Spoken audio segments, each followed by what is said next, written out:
Ya, baik.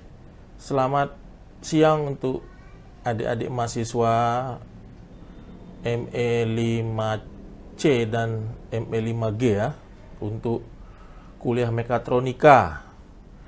Kali ini adalah minggu ketiga pertemuan kita. Oke, jadi saya sudah siapkan materi ya untuk minggu ketiga ini. Akan saya awali dengan komponen-komponen dasar yang membangun rangkaian elektronika. Jadi intinya ada 7 komponen dasar yang membangun rangkaian elektronika, mulai dari yang paling sederhana sampai rangkaian elektronika yang paling canggih ya. Oke, baik. Selamat mengikuti. Sebagai pengantar sebenarnya mungkin materi ini bukan hal baru ya, karena seharusnya Anda sudah terima pada waktu Anda di SMA ya. Walaupun demikian, saya akan mereview kembali ya, komponen-komponen dasar yang membentuk rangkaian elektronika, karena ini sangat-sangat fundamental. Oke, sebelumnya silakan Anda login ke Tinkercad ya. Setelah Anda masuk ke login ke dalam, kita akan sampai di layar dashboard, namanya layar dashboard. Kemudian klik circuit ya. Kemudian klik create new circuit ya. Kemudian tunggu beberapa saat, mungkin ada sekian detik, karena si browser kita ini akan meloading tanda kutip engine ya. Engine sebagai perantara antara browser kita dengan server. Servernya ya di perusahaan penyedia ya. Jadi ada beberapa saat dia meloading engine. Nah, setelah tampil layar seperti ini seperti sudah ready ya. Nah, pertama kita ganti nama sirkuitnya menjadi komponen dasar. Kemudian tekan enter. Nah, jadi kalau kita lihat alat-alat elektronika ya, di rumah aja lah, kehidupan sehari-hari ya. Alat elektronika dari yang paling sederhana, apa yang sederhana itu, misalnya setrika listrik ya. Saya rasa setiap rumah punya setrika listrik. Kemudian sampai yang canggih ya. Alat elektronika yang canggih itu misalnya apa? Smartphone ya, itu handphonemu yang kamu pakai untuk komunikasi. Juga laptop ya. Juga mungkin sekarang apa, satelit ya, macam-macam lah. Nah, kalau kita buka jeroannya ya, misalnya Anda buka lah apa isi dari setrika ya, apa dalemannya itu. Juga Anda buka handphone Anda ya, buka casingnya, nampak di motherboardnya. Kalau Anda punya komputer desktop di rumah, buka juga casingnya, lihat motherboardnya.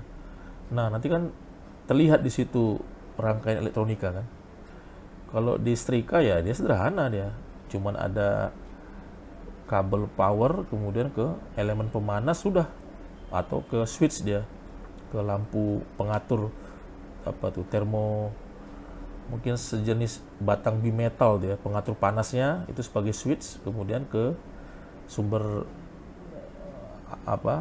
tegangan AC listrik rumah, kemudian ke elemen pemanas. Itu aja kan komponennya.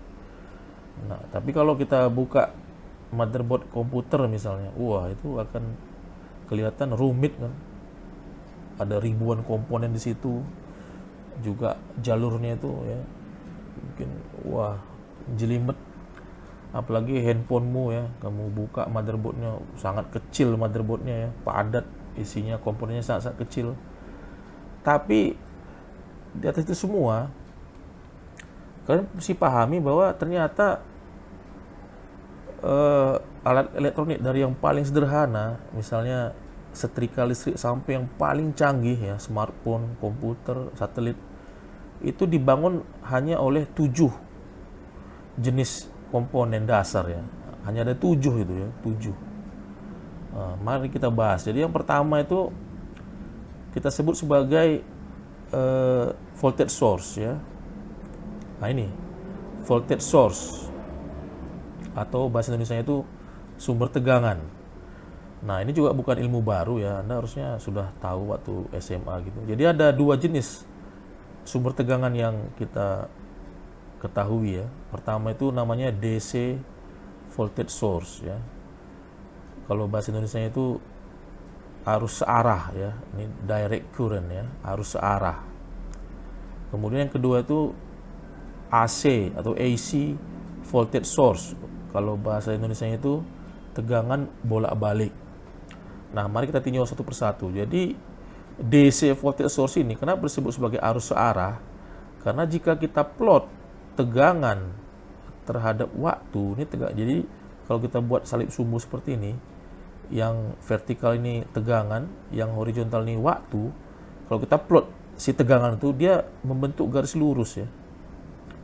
Makanya disebut sebagai direct current atau searah karena dia cenderung stabil ya, lurus gitu ya. Tidak ya oke lah, pada kenyataannya kan kalau kita misalnya kita plot sebagai ini dari sumber dari baterai ya. Pak, mana bisa Pak lurus Pak, kan baterai nanti habis ya. Betul. Katakanlah pertama 12 volt ya. Setelah 1 jam pemakaian dia turun ke 11 volt. Kemudian turun lagi ke 10 volt gitu ya. Sampai akhirnya mungkin 10 jam kemudian dia habis. Oke, itu benar. Pada dunia kenyataan dia seperti itu. Tapi kan tetap kita anggap sebagai stabil dia. Artinya cenderung dia tuh rata sih. Kalau turun pun ya rata lagi dia. Turun ya rata lagi dia. Itulah disebut sebagai DC voltage source ya. Boleh dikatakan itu cenderung stabil dia. Nah, kalau AC voltage source, ini juga review ya. Kalau kita plot pada salib sumbu atau di kartesian ini, tegangan ini sumbu tegak ini sebagai V, voltage tegangan terhadap sumbu datar ini, waktu kita plot ya, dia membentuk kurva seperti ini yang merah ini. Ini namanya kurva sinusoidal ya. Fungsi sinus. Ya, fungsi sinus ya Anda harus review lagi matematika ya. Itu fungsi itu. Apa? Sinusoidal itu trigonometri ya, sinus ya, sinus. Nah, kita ketahui ya, yang namanya fungsi sinus itu dia punya apa namanya itu? Periode gitu ya. Ada frekuensi juga ya. Periode adalah waktu untuk satu gelombang penuh. Nah, gelombang penuh itu saya kasih sini garis bantu ya. Saya buat di posisi tengah sini ada garis bantu. Coba Anda perhatikan ya. Jadi yang disebut sebagai satu gelombang penuh adalah satu lembah ditambah satu buah bukit. Berarti dari sini sampai sini itulah satu periode ya. Bisa Anda bayangkan kan? Dari titik ini sampai titik ini itu satu periode. Atau Anda ubah Pak, kalau dari sini Pak, titik ini di sini berarti ya. Sampai titik ini Pak, di sini Pak. Iya, satu periode juga. Jadi dari sini kayak dari sini sampai titik ini ya satu periode juga. Yang penting dia jarak antara satu buah lembah dengan satu buah bukit. Jadi dari sini ke sini satu periode gitu ya. Nah, jadi ciri khas dari AC voltage source adalah satu tegangan terhadap waktu itu berbentuk sinusoidal. Berarti dia punya periode juga punya frekuensi. Frekuensi adalah berapa kali dia membentuk satu gelombang penuh ini per detiknya.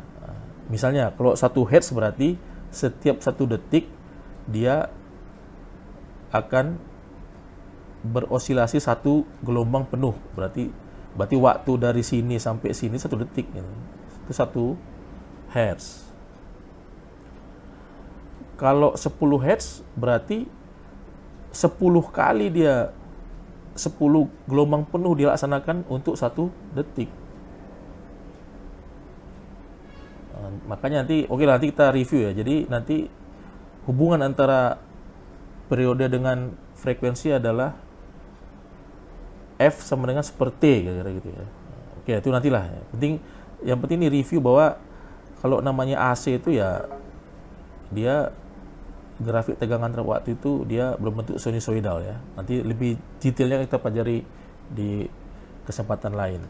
Oke, itu jadi satu voltage source. Nah, Di sini juga ada ya. Kalau untuk DC itu kita bisa ketik baterai.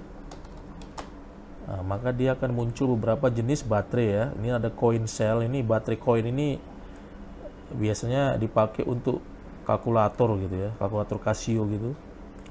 Nah, kalau baterai 9 volt ini, baterai kotak ini dipakai, ada beberapa instrumen seperti multimeter saya itu pakai baterai kotak ya. Atau kalau Anda punya mikrofon wireless gitu ya, Sennheiser itu ya, dia biasanya baterai juga baterai kotak ya. Atau kalau Anda misalnya punya apa itu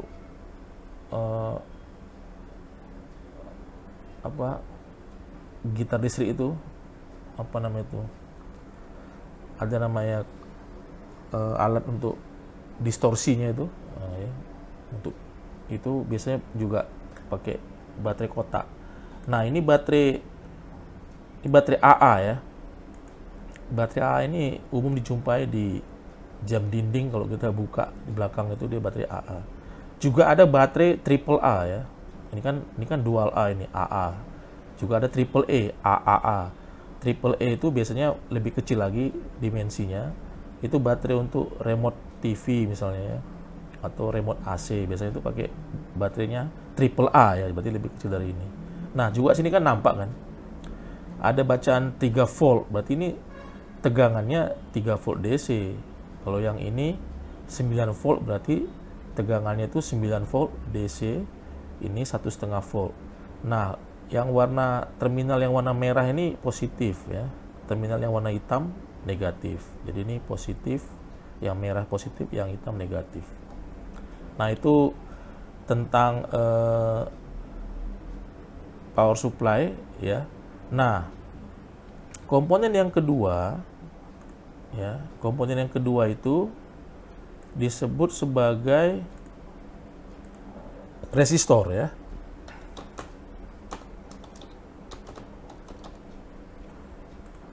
Resistor ya. Jadi resistor itu fungsinya adalah menghambat arus ya. Nah, di sini Anda bisa cari resistor ya. Resistor ya. Nah, ini dia ya. Nah, dia ada dua jenis nanti kita pelajari ya. Satu yang fix dan yang variabel. Nah, ini ya. Ini resistor kita ya. Nah, jadi ini resistor ini tadi saya ulangi, fungsinya adalah menghambat arus karena dia punya hambatan tahanan ya. Besarnya ohm, satunya ohm. Jadi pertanyaan anak-anak ini, kenapa Pak mesti dihambat Pak? Jadi begini ya. Kalau Anda punya sumber tegangan seperti baterai 9 volt atau 12 volt, terus Anda punya beban lah, beban ya. Itu biasanya tuh arus dibatasi deh. Kalau nggak dibatasi nanti terjadi arus yang kelebihan arus ya, maka akan merusak si komponen. Ya, nanti kita pelajari hukum Ohm lah ya. Berarti arus itu mesti dibatasi. Tidak boleh dia dari sumber tegangan ke beban tuh dilos-los gitu aja ya. Nanti dia kelebihan arus, dia akan merusak si komponen itu sendiri. Jadi komponen yang membatasi arus itu namanya resistor ya. Ini fixed resistor, artinya nilainya tetap. Jadi berapa tahanannya digambarkan dengan gelang-gelang ini ya. Jadi Anda review lah ya. Ini ada tabelnya. 3 gelang, gelang keempat ini toleransinya. Jadi 3 gelang ini berapa besar hambatannya dalam satuan ohm. Biasanya yang ini cincin keempat ini biasanya toleransinya berapa persen gitu ya. Ini fix, artinya contoh lah, misalnya ini kita anggaplah ini 10. Ini bisa kita atur, kalau di sini gampang dia. Kita buat misalnya 1 kilo ohm itu atau 10 kilo ohm. Ini kan, ini satuannya ada bisa kilo, ohm, mili, mikro, macam-macam ya, mega. Kita pilih kilo ohm, 10 kilo ohm misalnya. Maka ini besar tahanan ini 10 kilo ohm. Nah, kalau ini namanya resistor yang variabel. Artinya besar tahanannya bisa diatur minimal sampai ke maksimal gitu. Contoh ini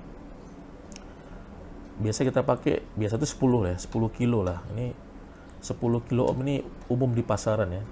Namanya variable resistor atau orang bilang potensiometer 10 kilo ohm.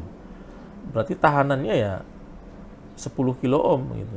Bisa kita atur beserta nanti kita demonstrasikan di sirkuit ya. Bahwa dengan memutar si knob ini kalau kita simulasikan dia bisa diputar ya. Dengan memutar si knob ini berarti tahanannya bisa kita atur gitu. Ini untuk yang variabel resistor, tapi yang untuk ini yang fix ya nggak bisa. Kalau kita mau ganti tahanannya ya kita ganti si resistor ini dengan tipe yang lain gitu, yang sesuaikan. Kita beli, pada waktu kita beli, kita bilang kok beli yang 10 kilo gitu. Kok beli resistor yang 1 kilo seperti itu ya. Kalau yang ini kan kalau 10 kilo ohm tapi kan bisa kita atur nanti. Bisa 10 kilo ohm atau berapa gitu. Nanti kita buktikan di rangkaian. Oke ya.